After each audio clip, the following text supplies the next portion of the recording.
Ito ang aking 4 inches na diameter na chamber. Ang nozzle niya, nirepair ko rin.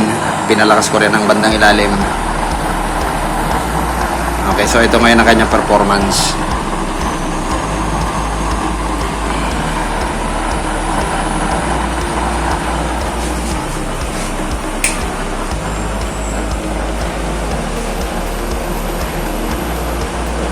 Okay, subukan nating salangan kung ano magiging itsura ng apoy na ito.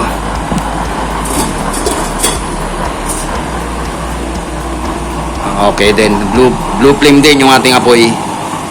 Ayan, naglalampasan sa gilid ng ating kaserola. Halos umabot sa ibabaw. Teka, papantay lang natin. Ayan, pantay na. Masyadong malakas itong aking kuha na ito. Masyadong malaki ang apoy na binibigay. Lumalampas sa ating kaserola yung ating blue flame. Ang chamber na ito ay 4 inches ang diameter. Pinalakas ko yung ilalim na portion ng ating pinaka nozzle.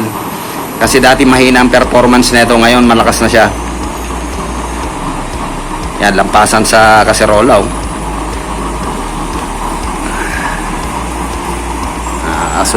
Blue flame din ating output.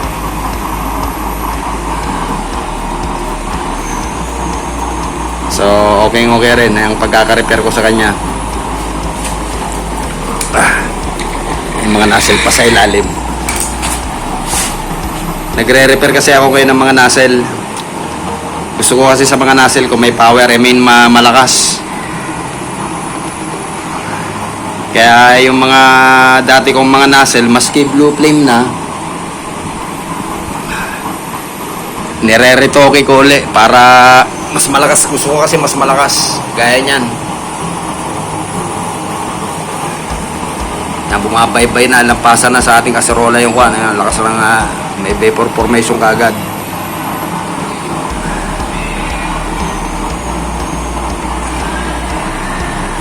Okay, tagumpay yung pagre-repair ko sa kanya.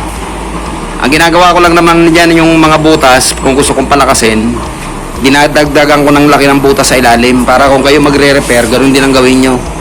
Ang ilalim na portion ng butas, lakihan ng butas. Ano nang ginagawa ko, hindi yung ibabaw na portion ng binubutasan ko ng malaki. Yung pinakailalim mismo. Okay, so ayos na, ayos na.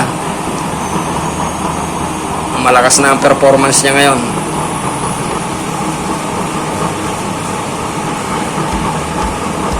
Yan, ikaw konti lang ang langis natin dyan eh.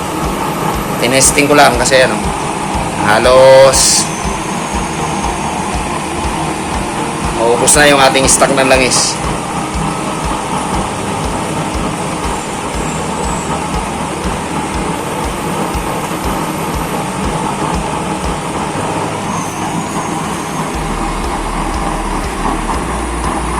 Okay din ang performance niya. Blue flame na blue flame din.